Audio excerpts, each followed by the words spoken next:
I am sick and tired of the same thing. Year after year after year after year, we get the same thing. I'm tired of wasting players, seeing them go on elsewhere and get rings. And we have done everything to change. We have turned over the roster from Tony Romo and Des Bryant to Marcus Ware. We've had teams with 13 Pro Bowlers and yet can't win playoff games. We've had a coach who's been the longest tenured coach without a Super Bowl ring. Yeah. Everybody who's been in the same place as long as Jason Garrett has won at least one, if not multiple Super Bowls. And I'm flustered completely, immensely, and just disappointed. The season's not over, but I just see so much talent on this team that just seems to get wasted. You know, and sometimes you feel like we're just stuck on stupid, that we keep doing the same thing and expecting a different result. And, you know, I've tried to not get on Jason Garrett because Jason Garrett's what we got. You know, once they said he was coming back, well, then we got to hope that he can finally get it. But the reality is, if you're thinking that after all of these years, something different's going to happen, it's not. Because here's the reality. In recent history, now you can't go back to like Tom Landry and Don Shula and those guys, because that's how it used to be. You had a coach and you had him for life. You know, basically they had to just about die to lose the job, so to speak. But when you start looking at the recent history, if you haven't won the Super Bowl within 5 years, you don't. And that's why coaches don't stick around the same place for very long. They get fired. You get a chance to come in, bring in your talent, okay, which 5 years is enough time to go ahead and implement your system to get the people that you believe deemed good enough for your system to play in that. And if it doesn't work in that time, teams move on. We've done this twice. We had a team that we got Jason Garrett kind of guys with Tony Romo and the Des Bryants and you know, best offensive line in football and DeMarco Murray. And we failed. And we've now gone through and we've now gotten a whole new team of characters. This team, you can just look at that breakfast video. It was actually really amazing to me because you remember in 2016, they did that breakfast video that Des Bryant, Lucky Whitehead, Terrence Williams, Cole Beasley were all sitting around the table with Dak Prescott and Zeke. It's Dak and Zeke. Everybody else has changed. The offensive line has been kind of reconstructed. The defense is pretty much totally different.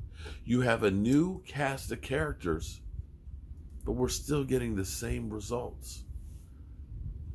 And I think finally, Jerry Jones, here's a little clip from NBC's at the halftime of Jerry Jones. Let's listen to it. When you're on a sloppy day, special teams can rule the day.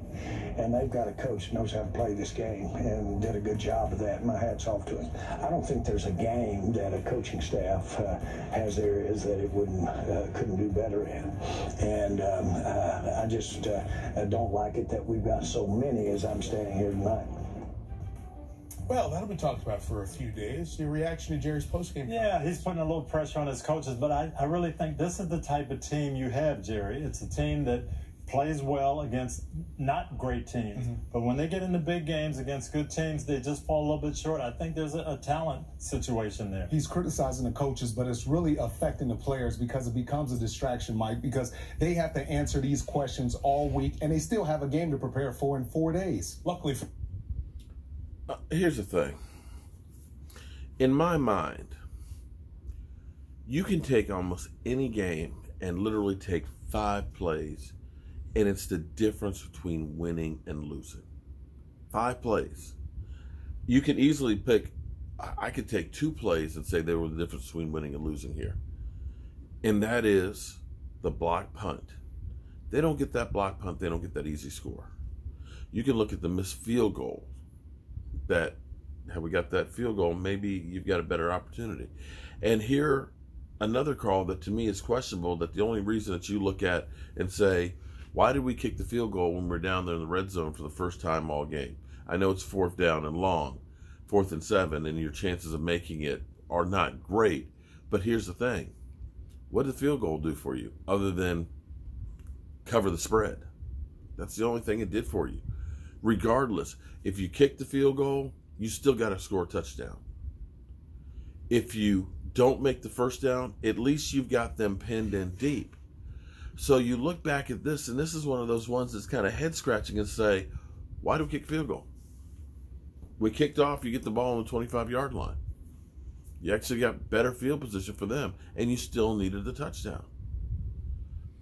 And every year we can point back to games where you look back and you say, Green Bay, you got Matt Flynn, you're up 26-3, and you find a way to lose.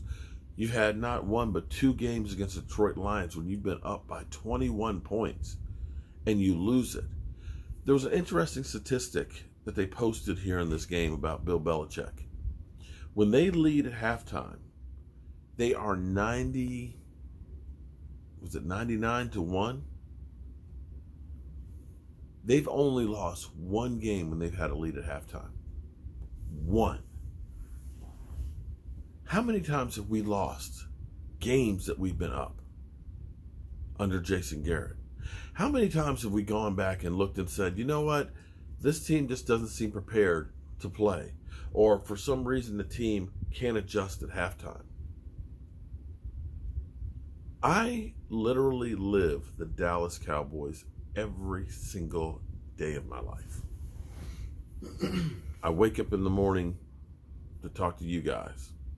I'm researching. I'm thinking about what am I going to say about the Dallas Cowboys. All day long, my phone is going off between ESPN, Bleacher Report, Yahoo Sports, NFL Network, all the alerts, the Dallas Cowboys, to try and bring the news on my Dallas Cowboys. I try to be not just the guy whose glass is half full, but the guy who's thankful that he has a glass, and put the positive side about what's going on with the team. But as I watch and agonize that this game physically hurt watching, because you're not far away from winning, and the difference between winning and losing is literally that much. And unfortunately, we can't get that much from our coaching staff. I hope, or I expect, maybe the special team coach gets fired tomorrow. He'll be the sacrificial lamb, maybe. Jerry wants some blood. But in the end, we need to start all over. I don't think that this needs to be a hire from within, a guy who does things our way as Jason Garrett does. I think what you need is a totally new perspective. A coach outside of the organization that comes in and starts this thing all over. You can't tell me that Dak Prescott, had he been under, say, Pete Carroll or Sean McVay or Shanahan, wouldn't be the best quarterback in football. You can't tell me that another team with a Zeke Elliott and a great offensive line wouldn't be winning the division on a regular. As I look at New England, who had no receivers, a 42-year-old quarterback, we just keep getting outcoached. They know what you're going to do. They know how to beat you to the punch. And until we get somebody who is like that, it's going to be the same thing. We'll make the playoffs, maybe win a game. Next year, miss the playoffs. Give you just enough to give you hope. But I'm getting tired. I'm so tired. And that's agonizing. And Jerry, the saddest part about this is you're the only one who can make a difference. We as fans can pine out, we can cry, but in the end, we'll still be there watching. But this is hurting us. Maybe even more than it's hurting you. At least you got the Cowboys helicopter, the Star, and the 300-foot yacht. We put everything we got, our hopes and dreams in with the Cowboys. At the end of the day, we end up with nothing. Well, that's all I got to say about that. I'm going to clean up from the game. Shout out to my man, Jet D, for coming by. We appreciate you being here. Like to have some more of you fans that can come on over and hang out with us and stuff and, you know, hopefully have better days. But right now, I'm just done. I'll see you guys in the morning. I'm going to sleep this one off.